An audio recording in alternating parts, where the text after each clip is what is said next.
আমাৰ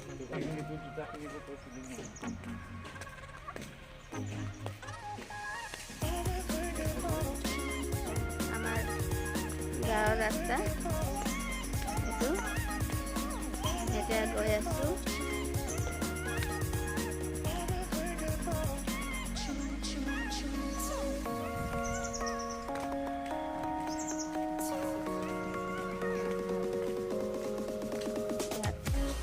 আমি এতিয়া গৈ আছোঁ।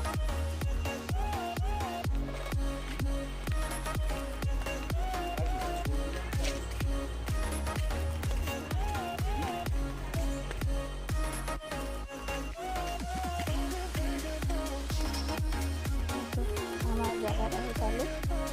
এতিয়া আমাৰ ছোৱালী ঘৰৰ পৰা পানী আনিলোঁ। আপুনি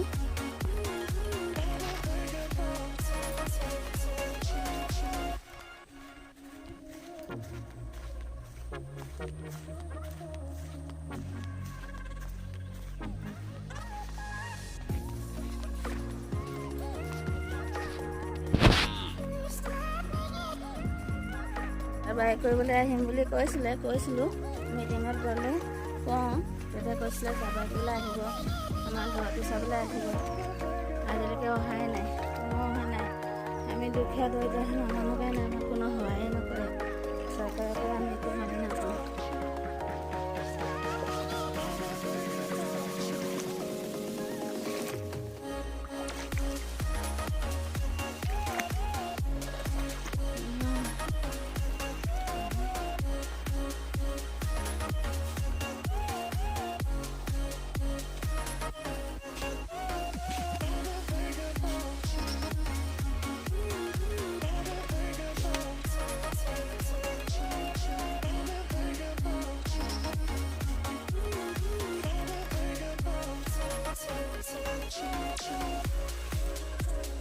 পানীটো শুকাইছে, ইয়াত পানীখিনি শুকাইছে।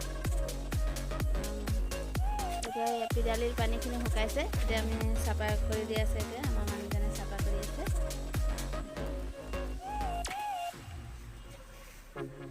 এইখিনি চাফা কৰিলে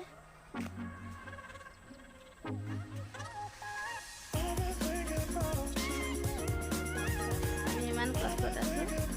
আমাক চাৰ্ভাৰ কৰিবলৈ ইয়াত নাহে, চবেই চিনি পায়, কিন্তু কোনো নাহে। আহিম বুলি কৈছিলে, ফোনৰ নাম্বাৰো লৈছিলে মিটিঙত যেতিয়া গৈছিলোঁ, কিন্তু আজিলৈকে কোনো অহা নাই। ইমান জংঘল, চব ইমান জংঘল হৈ আছে ইয়াতে। পানীৰ কাৰণে ইমান দিন জংঘল চাফা কৰিব পৰা নাই। এতিয়া অলপ অলপ শুকাইছে, আমি চাফ চিকুণ কৰি আছোঁ।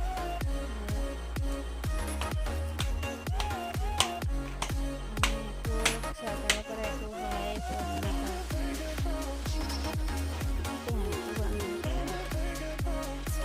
চব টেবুলটো আছিলে একদম সোমাই গৈছিলে। এতিয়া টেবুলটো এইপিনে লৈ গৈছোঁ আৰু এতিয়া এটা মুচিব নোৱাৰিম আজি। এতিয়া আকৌ মাটি আৰু আনিব পেলাব লাগিব। মাটি পেলাৰ পাছতে মুচিব পাৰিম। ইয়াত গোটেই গাঁত হৈ গৈছে। এইখিনিতো এতিয়া মাটি পেলাৰ সুবিধাও নাই। ৰাস্তাত পানী হৈ আছে। এতিয়া মাটিৰ গাড়ী আহিলে এতিয়া মাটি পেলাম। মাটি পেলাই মেলি আকৌ এবছৰ ঠিক কৰিব লাগিব আৰু।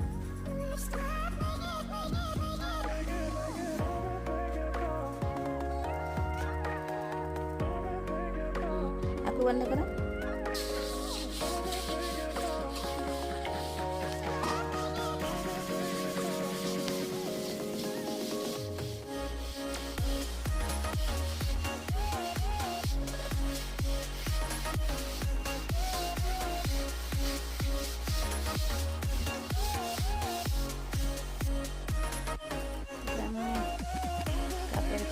জাপি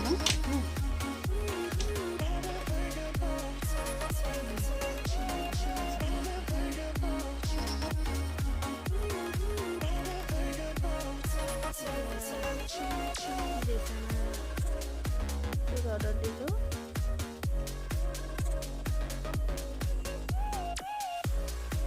গাৰুটো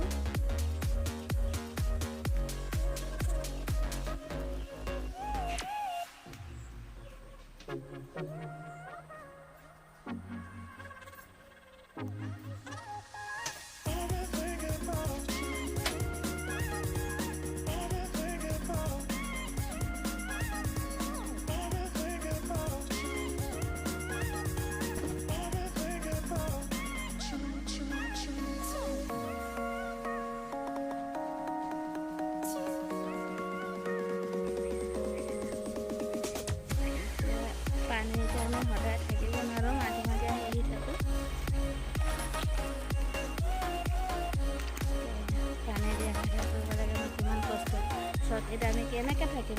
ইমান পানীত অহা যায় গতি কৰিব নোৱাৰোঁ নহয়, হয় নাই? যেতিয়া পানী শুকাব তাৰপিছত ৰাস্তাটো বনাম। মোৰ নাতিনী আহিছে মাতিবলৈ কাৰণে, কৈছে পানীৰ মাজত কি কৰিছা, আহা আমাৰ ঘৰত। এতিয়া গৈ আছোঁ।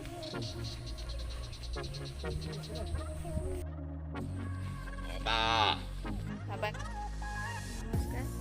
যদি ভিডিঅ'টো